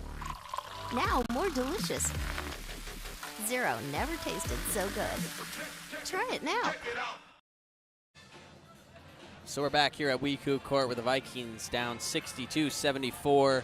7:54 as time is running out on this game for the Vikings to make a run and bring it back. We'll see what they have in store here coming out of the timeout, but it's not looking the greatest for them. Vikings are a team that shoot around 33 pointers per game. One of the highest three-pointer, volume shooting teams in Division II at 22 three-pointers right now. They're 9 for 22, which then that's 40% from three-point range, and it just hasn't turned into bringing it close when the Seawolves have been able to respond with 9 threes of their own, winning the turnover battle. It's not like the Vikings are playing horrible offense. They're putting in really good baskets. They're getting good looks, and they're shooting at a high clip as well, but they're just turning the ball over and leading to easy buckets for the Seawolves, and the Seawolves are not giving up any easy buckets because they're shooting it so well this whole game. Seawolves are just outplaying the Vikings so far, even though the Vikings are having a great game percentage-wise, that is, shooting percentage-wise, but got to stop turning the ball over here. But, of course, that's the Seawolves' game plan. They force turnovers, they get steals, and they've made the Vikings really work for all their offensive possessions. B.J. Colley down low on Williams. Little easy bucket right there. The forward on guard mismatch. B.J. Colley gets the basket.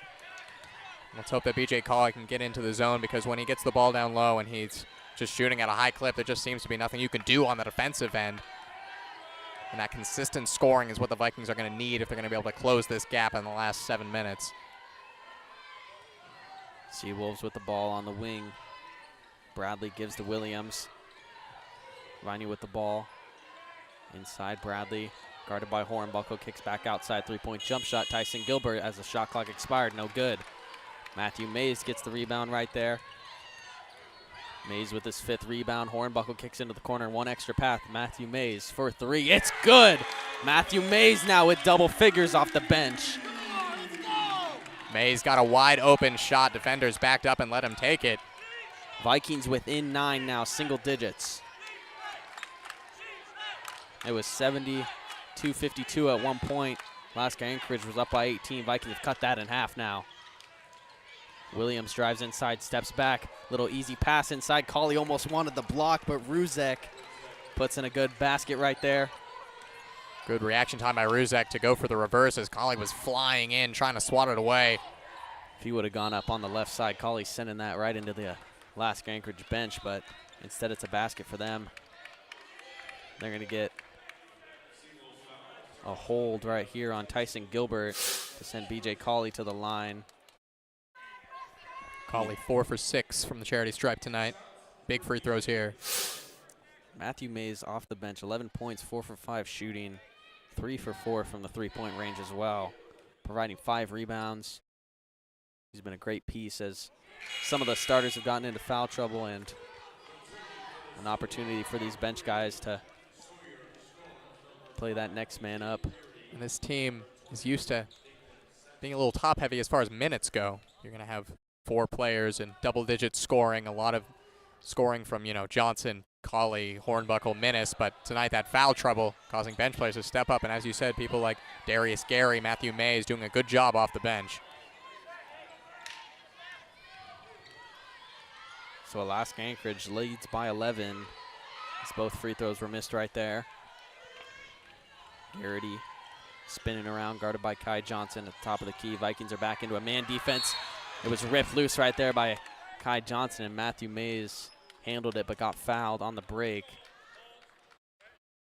And the foul was on Sawyer Storms. And although it was technically a good foul to stop the fast break potentially, the Vikings still end up getting 2 free throws and a chance to still get 2 points here as they are in the bonus. Double bonus with Matthew Mays at the line. Mays missed his only free throw attempt on the and one earlier in the game. Misses that one short. Vikings now shooting 15 for 22 from the free throw line tonight. Those 7 points, that makes all the difference. And they were shooting 90% at half too, so it's really fallen off a cliff here. Isaac Morrow came in for BJ Colley. Vikings got some real small ball going here. Isaac Morrow being their tallest player along with Matthew Mays out there. Vikings have 4 guards on the court. And Alaska Anchorage has the ball up 10. Lachlan Viney gives the Storms. Sawyer Storms guarded by Morrow. Dribbling it around.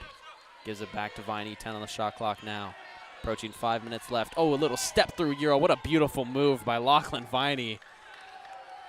That's as pretty as it gets from Viney. Just totally fooled Isaac Morrow, and Morrow unable to handle it. He turns it over. Alaska Anchorage with the ball now. Vikings were building momentum, and every time they do, the turnovers start coming in. Alaska Anchorage rebuilds that lead. Viney now with the ball. Inside to Storms. Morrow tips it loose, and they're going to get a foul on the transition again. And it's going to, no, excuse me, it is going to be a foul on Isaac Morrow. So instead, Alaska Anchorage is going to go to the free throw line. And Isaac Morrow goes and sits down for BJ Colley, who comes right back in after being subbed out. So shooting a free throw now 1-1. Sawyer Storms at the line. He's 5 for 5 from the line. And he remains perfect on this game. 17 for him. A block, a steal. 3 assists, 2 rebounds in 26 minutes of play time. He has been phenomenal for this team. And he misses the free throw. Oh my goodness. Sawyer Storm has missed a shot in this game. It only took 27 minutes. Sawyer Storms is off the mark. And we're going to get more free throws here. A.J. Garrity had the foul, and since we are already in the bonus for both teams, we're likely going to see a lot more free throws here back and forth for these two teams. Alaska Anchorage shooting 90% from the line. Vikings falling to just under 70%. Kai Johnson will take these free throws. Guaranteed 2 for him. He leads the game in scoring right now with his 13. Also got 6 assists for him. Playing well so far, trying to put in these free throws. He makes both of them. So the Vikings trailing by 11 now. 4:40 left in this game. Lachlan Viney with the ball, guarded by Matthew Mays. Viney dribbling it around. Alaska Anchorage eating up that shot clock. Mays thought he had a clean poke, but he picks up the foul instead. Vikings bench wants a kick ball here.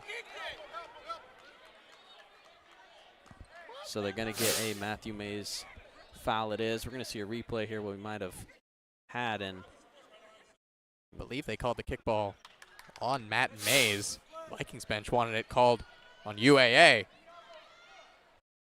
So it'll be Alaska Anchorage ball after that. Unlucky break for the Vikings there. Viney handles it with 15 for the Seawolves left on this shot clock. Just trying to milk this clock down, hold the Vikings away. Tyson Gilbert with the ball by Hornbuckle. Puts up the right-handed floater and a tough basket through the defense of Hornbuckle to put that one in. Hornbuckle now back on offense for the Vikings. Gets a screen and roll. BJ Colley steps through. Johnson fakes the pass, drives inside, gives it to Mays. Mays lost control of it, went off an Alaska Anchorage player, and it's going to stay Vikings ball. I'll tell you, Zen, the Seawolves have just come into this game and done everything right. They are currently shooting 60% from the field, 42% from three. They're causing turnovers. They're getting rebounds. Everything is going the way of Alaska Anchorage. And with that, we're going to head into a quick break with 4 minutes left in this second half. The Vikings trailing by 13. We'll be right back. To them, the whole world looks like an opportunity, one to be seized, built upon, and made better for their sport and the people around it. To student athletes, every opportunity is a chance to change what could be and show the world what opportunity can do. You're getting thirsty. Bold. Refreshing. So good. I mean, dude. And we're back here in Bellingham, Washington, campus of Western Washington University, home of the Vikings here on Vikings TV. I'm Zen Hill, joined alongside Adam Race here. Final 4 minutes coming here in this second half. Vikings in need of something good to happen their way and potentially get the victory for them. But right now, Alaska Anchorage, as we mentioned before going into the break, just playing perfect basketball tonight, leading to what is looking like potentially a dominant victory here against this home Vikings squad. It isn't completely out of reach just yet, but Vikings need something significant to happen. It's Kai Johnson in the corner. 10 on the shot clock for the Vikings. He drives left, steps back, mid-range jump shot, no good. Little putback right there from Matthew Mays. Mays putting in work off the bench. That's his 14th point. Tied for leading scorer on the Vikings right now with Kai Johnson. Alaska Anchorage up by 11. And for Matthew Mays,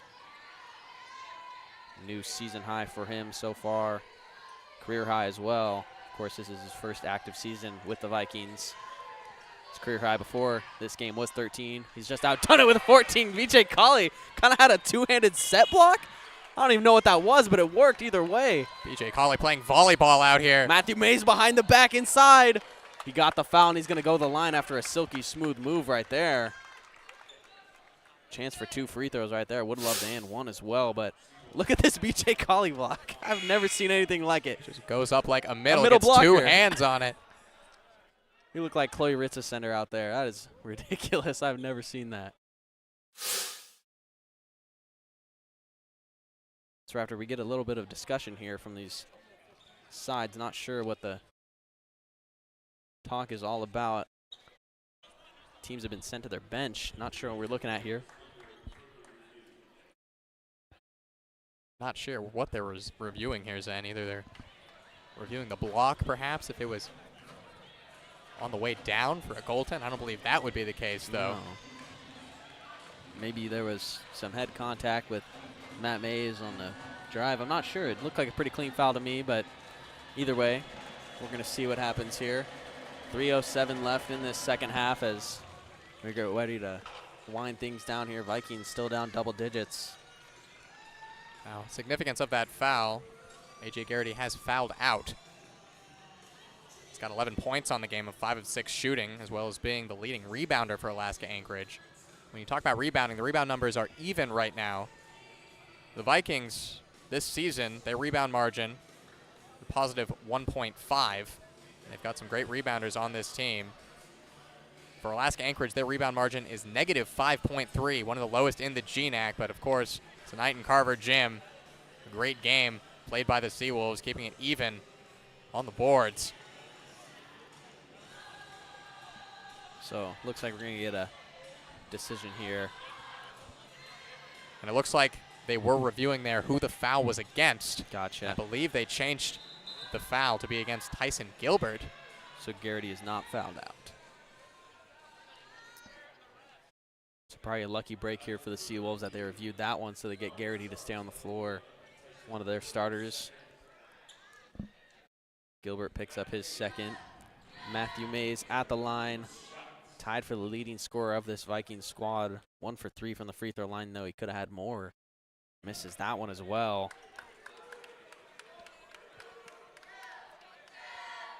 So just the free throw shooting bug for this Vikings team, really hurting them here in this second half. Mays makes the second one right there to at least keep the lead at 10. Two players who have taken the most free throws for the Vikings, Mays and Colley. Colley shooting 4 of 8, Mays 2 of 5.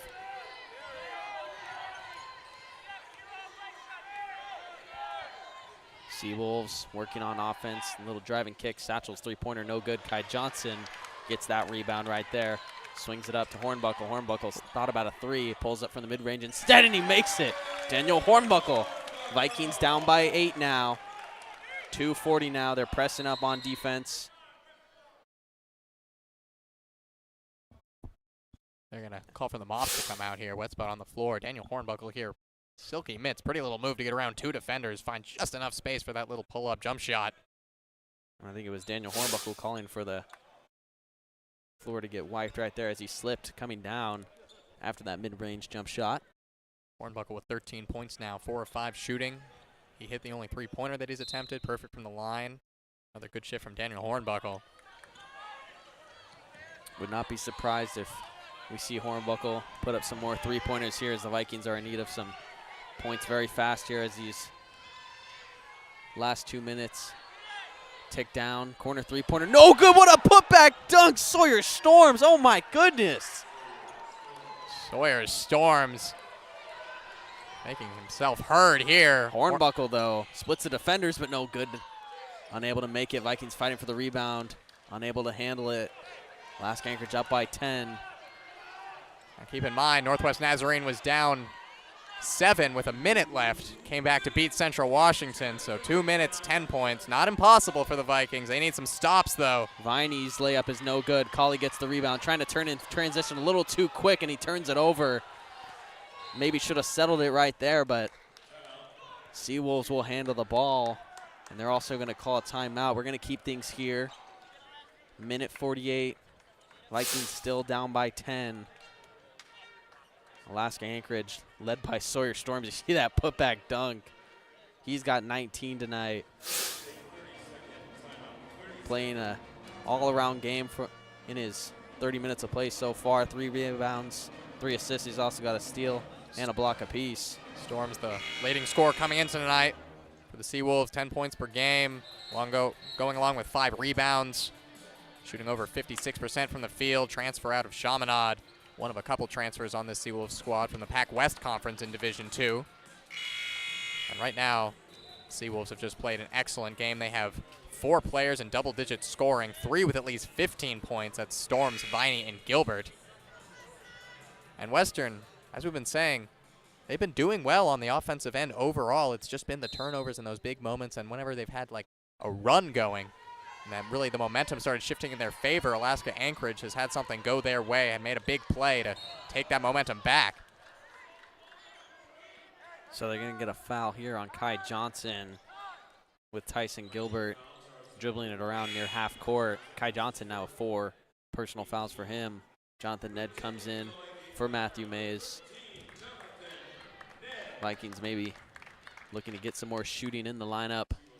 Gonna need some quick points here. Jonathan Ned, clutch three-pointer against Alaska Fairbanks late in that game to help secure the victory.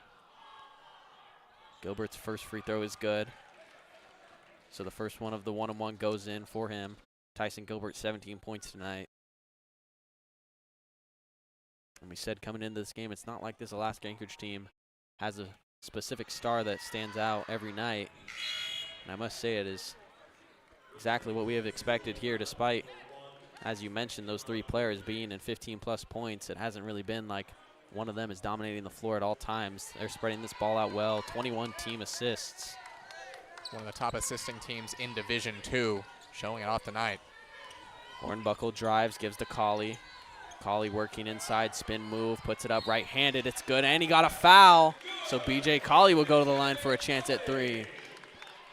BJ Colley's 4 of 8 from the line. He needs this one.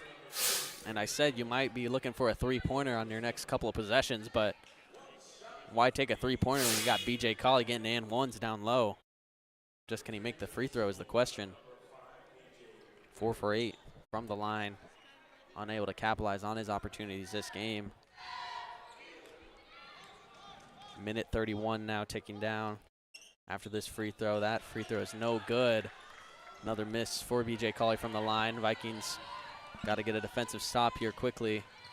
Gilbert dribbling around, Vikings double teaming maybe. Minnis up near half court guarding Viney. Viney gets past though, kicks it back outside. Just working the clock here are the Seawolves. Good ball movement from them. Find the cutter inside. Storms gets it into the corner. Back out, Garrity. Garrity gives it back outside to Gilbert. Gilbert sidestep three-point jump shot's no good. Colley trying to get the rebound. It's tipped out of bounds. Call coming here. It's going to be Seawolves ball. Off the hands of BJ Colley. Unable to secure a rebound. Colley only with 3 rebounds tonight. And you said it right there, Zan. Colley with only 3 rebounds. Hasn't been able to see the floor as much because of that foul trouble. That might be a big part of why Alaska Anchorage has been able to do so well in the rebounding battle.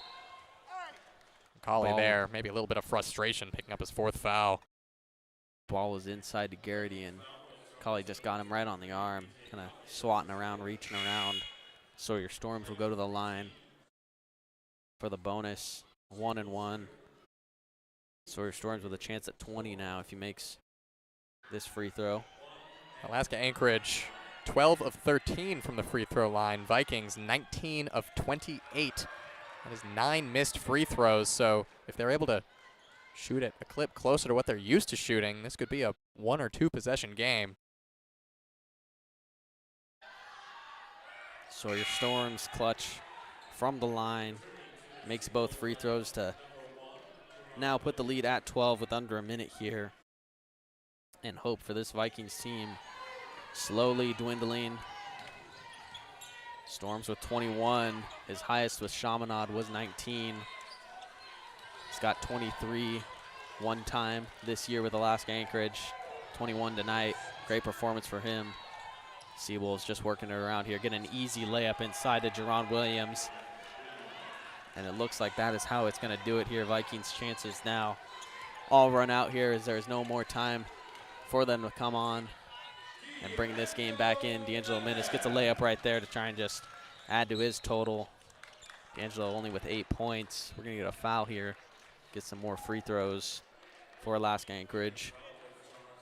Not sure if Daniel Hornbuckle actually meant to foul there, just trying to press high and get a turnover. It's a little bit late to start fouling now. 25 on the clock, 12-point deficit. Looks like the Vikings will be headed to a loss here in Carver Gym. Fall to 2-6 in GNAC play here at home. Score update from Simon Fraser University.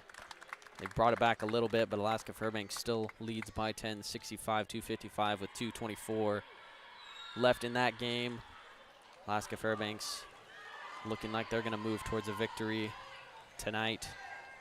So the Vikings, with this loss, will now lose sole possession of that 6th seed. As this clock just wanes down here, Alaska Anchorage is just going to probably dribble it out.